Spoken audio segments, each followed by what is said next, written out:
तो ये खोला, या लोटा है, पलटा, ये पानी लिया, अब इसको ऐसे मलिए, ये अच्छी तरीके से वुजू बनाना। ये हुआ? अभी नहीं हुआ।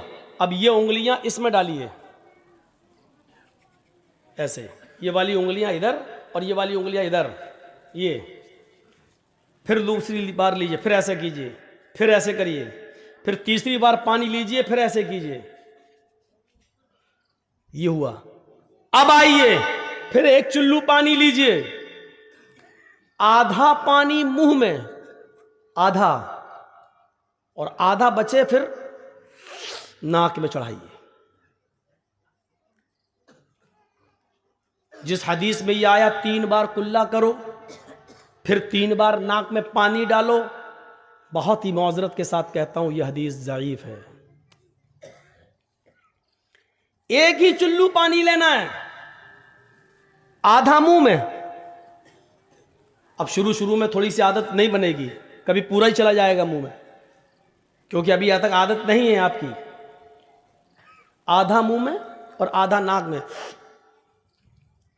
अब दाहिने हाथ की उंगली से दांतों को रगड़िए ऐसा, और बाएं हाथ के ये अंगूठा और ये वाली उंगली ये नाक में डालिए ऐसे, और उसके बाद नाक से निकालने के बाद जो आधा पानी मुंह में था उसका कुल्ला कीजिए, जो पानी मुंह में उसको नीचे डालिए, और ये अंगूठे से ये बाएं नाक का नथुना पकड़िए ऐसे, दबाइए, और नाक झाड़िए कस के। हम ज्यादा जोर से नहीं बोले करेंगे, नहीं तो पता चला यहां असली की यहीं टपक जाएगा।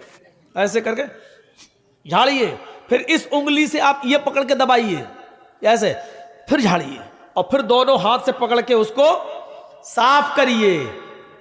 ईमानदारी के साथ बताइए, अभी तो पैर तक हम पहुंचे भी नहीं हैं। ईमानदारी के साथ बताइए, हाथ धुलने तक और कुल्ला और नाक में पानी डालने तक कितने लोग अमल करते हैं हमारी सोसाइटी और समाज में। इसका मतलब हमारा वुजू भी अभी सही नहीं है, नमाज का नंबर तो बहुत दूर में आएगा। अभी एक बार हुआ, ऐसे ही दोबारा फिर पानी लेना है, और फिर आधा मुंह में और आधा नाक में चढ़ाना है, और फिर वही दोहराना है। फिर तीसरी बार आधा मुंह में आधा नाक में, और फिर यही करना है। अब आया नंबर चेहरे का। अब देखिए, ये नहीं, अभी हाँ, चेहरे का। एक चुल्लू पानी लिया और ऐसे लेके चुल्लू एक ही भरना है। बहुत से लोग नल की टोटी में ऐसे दोनों हाथ लेकर फिर मुंह धुलते हैं, पानी का ज़िया है, पानी की बर्बादी है। पानी एक ही चुल्लू लेना है, और उस एक चुल्लू पानी को लेकर ऐसे, ये ऐसे करिए, ये फिर लीजिए, फिर ऐसे करिए, मतलब कानों की लौ तक ये। और जब 3 बार ऐसे कर लें, फिर एक चुल्लू पानी अलग लीजिए। ये 3 बार मुंह हो गया। अब एक चुल्लू पानी लेकर उसको दोनों हाथों पर ऐसे डाल के ये ऐसे करके, अब ये दाढ़ी में ऐसे, जिसकी दाढ़ी हो वो ऐसे करे। अब जिसकी दाढ़ी होगी वो करेगा। अब चिकने चपाट लेडीज चेहरे वाले थोड़ी कर पाएंगे बेचारे, जिनके चेहरे औरतों की तरह, वो बेचारे क्या करेंगे? वो बेचारे नहीं लेंगे चुल्लू पानी। दाढ़ी नहीं है तो क्या करेंगे वो? जिसकी दाढ़ी है वो, ये है आपका मुंह। मौलाना साहब तकरीर कहाँ कर रहे हैं? ये मसले सीखना जरूरी है। जलसे बहुत सुन चुके हैं आप, लंबी चौड़ी तकरीरें बहुत सुन चुके हैं आप।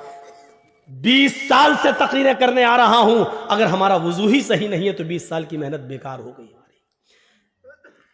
जलसे नमाज और आदी बनाने के लिए होते हैं इबादत का।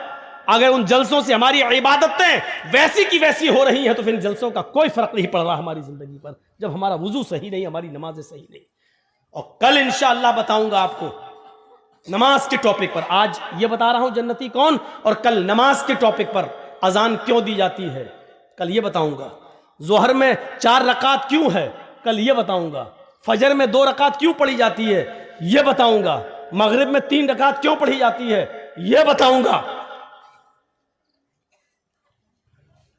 मगरिब और इशा की और फजर की नमाज में जोर से क्यों पढ़ा जाता है, इमाम जोर से तिलावत क्यों करता है, जोहर में और असर में आदमी आहिस्ता क्यों पढ़ता है, कल ये बताऊंगा।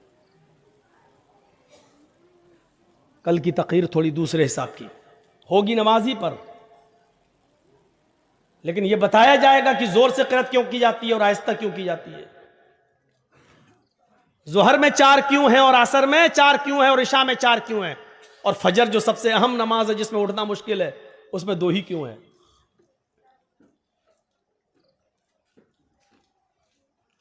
तो ये वुजू अभी, अब 3 बार चेहरा हो गया, अब ये हाथ ऐसे लीजिए, 1 चुल्लू पानी बस, और इसी को आप चढ़ा लीजिए। बहुत से लोग कहते हैं ऐसे करोगे तो गुनाह ऊपर चढ़ जाएंगे। अल्लाह के बंदे, अपनी अकल से मत दौड़ाओ सारी खुराफातें हैं। पानी लिया और ऐसे करो, और इस हाथ से ऐसे ऐसे ये कोहनी तक आप धुलिए, फिर लीजिए, फिर कोहनी तक धुलिए, फिर इसी दाहिने हाथ में 1 चुल्लू पानी भरकर फिर उल्टे हाथ पर ऐसे ऐसे कीजिए, ये फिर लीजिए, फिर कीजिए, और उसके बाद में एक बार पानी लिया चुल्लू में, 1 ही चुल्लू पानी, फिर लेकर फिर आपको ऐसे करके ये करना है। सुनिए, मसा यहां तक लाइए, जहां पर सर पर तकिया रखते हैं आप, ये यहां तक, जिसको हम लोग गुद्दी बोलते हैं, यहां तक लाइए हाथ, बिल्कुल ऐसे ही। और इसको पूरी तरीके से, बहुत से लोग क्या करते हैं जो हिप्पी कट बाल रखते हैं, जो शाहरुख खान बने हुए हैं, अरे हम क्या इनके नाम लें, जो हिजड़े बने हुए हैं, ये कहूँ ये ज़्यादा बेहतर है। हम तो ये जुमला इस्तेमाल करेंगे, जिसको बुरा लगता हो वो लगे और कल ना आए। जो आजकल बिल्कुल लंबे लंबे बाल रखकर वो बने हुए हैं, हिप्पी कट, हिजड़े कट, ये कुछ बाल देखें ना आप कैसे कट रहे हैं। यहाँ से बिल्कुल मशीन चल रही है, यहाँ से चल रही है, यहाँ पर देख रहे हैं जैसे टिल्लू पंप रख दिया गया हो, यहाँ से टकला, यहाँ से टकला, यहाँ से टकला, बाल यहाँ पर हैं। कसम खुदा की ऐसा लगता है ये बाल कौन से हैं, इसको हम कहते हैं सुअर कट बाल, सुअर कट बाल है ये लोग रख रहे हैं आज। ये तो क्या है, सर का मसा, ये और फिर यहां से वापस लाइए, ये अब आपका सर का मसा हो गया। और जोर से करना है, बाल बिगड़ जाने दो। अरे हमारे भी तो बिगड़ गए हैं, हम भी तो कंगी अंगी करके आए। आपको समझाने के लिए देखिए, ये लिया यहां से लेके ऐसे, ये लीजिए, ये हो गया, फिर यहां से वापस लाइए, ये। अब उसके बाद दोबारा पानी लेने की जरूरत नहीं है, इसी दोनों उंगलियों को कान में डालिए और कान में आप फेरते चले जाइए। आपकी उंगली अपने आप घूमती रहेगी। क्यों? उसमें वो गड्ढे बने हुए हैं, ये अपने आप जब आप ऐसे करेंगे, ऐसे चलाएंगे तो सब उसकी जो नालियां बनी हुई हैं उसमें जाता रहेगा। ये करने के बाद ऐसे देखिए, ये कर लिया, और ये 2 अंगूठे, ये देखिए, ये गौर से, इस वक्त खरगोश मत समझना हमको, ये 2 अंगूठे जो अभी यहां करने के बाद ये एक बार, ये है आपका सर का मसा। ईमानदारी के साथ बताइएगा ऐसा वुजू कौन बना रहा है आजकल? चले हैं नमाज पढ़ने के लिए, 900 चूहे खा के बिल्ली चली हज को। अब उसके बाद में आइए पानी के लिए पैर धुलने का। तो ये पैर धुलने का बड़ा अजीब मसला है, 3 बार कैसे धुला जाएगा? अब चिल्लू भर पानी लेकर तो नहीं धुला जाएगा, तो आपके पास जो लोटा हो तो वो उस पर थोड़ा सा पैर में उलट कर ये करिए ऐसे, और फिर ये उंगली ऐसे, एक उंगली, अब हम मोजे पहने हैं तो इसलिए एक उंगली को जैसे हम हाथ में किया था ऐसे इसको भी ऐसे करिए।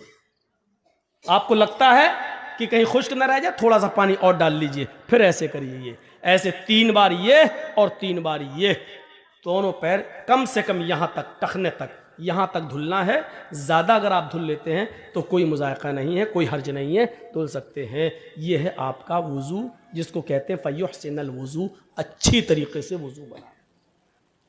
अब हदीस सुनिए, मा मिनकुम मिन अहदिन यतवज़्ज़उ फ़युहसिनुल वुज़ू थुम्मा यक़ूल, तुम में से जिसने वुज़ू बनाया और अच्छी तरीके से वुज़ू बनाया, और वुज़ू बनाने के बाद खड़ा हो गया, वुज़ू बनाकर फारिग हुआ, खड़ा हो गया, खड़ा होने के बाद जिसने ये दुआ पढ़ी, अशहदु अल्ला इलाहा इल्लल्लाहु व अशहदु अन्ना मुहम्मदन अब्दुहु व रसूलुहु, जिसने वुज़ू बनाने के बाद ये दुआ पढ़ी, इल्ला फुतिहत लहु अब्वाबुल जन्नति समानिया, ऐसे आदमी के लिए जन्नत के 8 दरवाजे खोल दिए जाते हैं। जन्नत के 8 दरवाजे इस आदमी के लिए खोल दिए जाते हैं।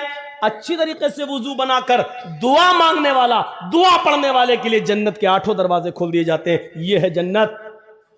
मोबाइल में 2 GB खर्च करके जहन्नम कमा रहे हो, पैसा खर्च कर करके वो जहन्नम ले लेते हो, लेकिन जन्नत फ्री में मिल रही, हम लेने के लिए तैयार नहीं। ये हो गया वुजू। और वुजू बनाने के बाद जिसने दुआ पढ़ी, और दुआ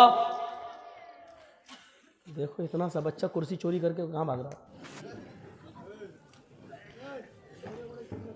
रहने दो, किसी बड़े बाप का बेटा लग रहा हो, अभी से जमीन पे नहीं बैठ रहा, अभी से कुर्सी पे बैठ रहा है। हमें डर लगता है आगे चल के ये मोदी ना बन जाए। तो वुजू बनाया और अच्छी तरीके से वुजू, और वुजू बनाने के बाद ये दुआ, बहुत से लोग ये दुआ भी पढ़ते हैं, अल्लाहुम्मा जालनी मिनत तव्वाबीन व जालनी मिनल मुतताहिरीन। कोई हर्ज नहीं, पढ़ सकते हो, जायज़ है। लेकिन मुस्लिम शरीफ की हदीस में इतनी ही दुआ बताई जितनी मैंने पढ़ी है, अशहदु अल्ला इलाहा इल्लल्लाह व अशहदु अन्ना मुहम्मदन अब्दुहु व रसूलुहु। अगर इतनी दुआ पढ़ते हैं तब भी काफ़ी है, और यह हदीस सही है, मुस्लिम की है। तिरमिजी के अंदर अल्फाज की ज़्यादती है, अल्लाहुम्मा जालनी मिनत तव्वाबीन व जालनी मिनल मुतताहिरीन। आप पढ़ सकते हैं, कोई हर्ज की बात। तो जिसने ये दुआ पढ़ी उसके लिए जन्नत का 1 नहीं, 2 नहीं, 3 नहीं, 4 नहीं, 8 दरवाजे उसके लिए खोल दिए जाते हैं। जन्नत के 8 दरवाजे उसके लिए खोल दिए जाते हैं। अब सुनिए, वुजू बनाया और वुजू बनाने के बाद दुआ पढ़ी, उसके लिए जन्नत के दरवाजे खोल दिए गए। एक और हदीस इसी में जोड़ देता हूं। हजरत बिलाल रजी अल्लाह तआला अन्हु को अल्लाह के नबी सल्लल्लाहु अलैहि वसल्लम ने फरमाया, आए बिलाल मैंने जन्नत का दौरा किया, आए बिलाल मुझे जन्नत दिखाई गई, आए बिलाल जब मुझे मेराज हुई और मुझे जिब्रील ने जन्नत का मुआयना कराया, मुझे जन्नत दिखाई, तो मैंने जन्नत देखी। जन्नत के अंदर हमने तुम्हारे जूतों की आवाज सुनी। आए बिलाल जन्नत के अंदर मैंने तुम्हारे जूतों की आवाज सुनी। तुम ऐसा कौन सा अमल करते हो जिस अमल की वजह से मैंने जन्नत के अंदर तुम्हारे जूतों की आवाज सुनी। यानी अल्लाह ने मुझे पेश की, ये बता दिया है, मुझे अल्लाह ने पहले ही से ये बाखबर कर दिया है कि मैं बिलाल को जन्नत देकर रहूंगा। आए बिलाल ऐसा अमल बताओ जो तुम दुनिया में करते हो और अल्लाह ने उस अमल के बदले में तुम्हें जन्नत दे दी। तो जानते हो हजरत बिलाल ने कौन सा अमल बताया? कहा अल्लाह के रसूल वैसे तो मैं नहीं जानता कि कोई अमल मेरा ज्यादा हो, जो सब करते हैं वो मैं भी करता हूं, जितना सब करते हैं उतना मैं भी करता हूं, लेकिन एक अमल शायद है जो मैं औरों को करते हुए नहीं देखता। फरमाया क्या? बिलाल बताओ क्या? फरमाया अय अल्लाह के रसूल मैं बगैर वुजू के कभी नहीं रहता, मैं बिना वुजू के कभी नहीं रहता। आए अल्लाह के रसूल जब भी मेरा वुजू टूटता है, जब भी मैं पेशाब व पायखाने से फारिग होता हूं, जब भी मैं सोकर उठता हूं, या जब भी मेरा किसी और वजह से वुजू टूट जाता है, किसी और वजह से वुजू टूट जाता है, तो अल्लाह के नबी फिर मैं फौरन वुजू बना लेता हूं, फिर मैं फौरन वुजू बना लेता हूं। और जब भी मैं वुजू बनाता हूं तो मैं 2, 4, 6, 8 रकात जितनी अल्लाह मुझे ताकत देता है मैं जरूर पढ़ लेता हूं। यानी मैं वुजू बनाकर 2-4 नफिल नमाज तहय्यतुल वुजू मैं जरूर अदा कर लेता हूं। पहली चीज मैं बिना वुजू के नहीं रहता, जब भी मेरा वुजू टूट जाता है मैं फौरन दोबारा वुजू बना लेता हूं, और जब भी मैं वुजू बनाता हूं तो मैं 2 रकात कम से कम तहय्यतुल वुजू जरूर पढ़ लेता हूं। अल्लाह के नबी ने कहा बस बस बस आए बिलाल यही तेरा वो अमल है जो तुझे जन्नत के अंदर ले गया। पता चला कि बावुजू रहना और जब भी वुजू बनाया जाए उसके बाद 2 रकात नफिल पढ़ लेना, ये भी जन्नत में जाने वाला एक रास्ता है।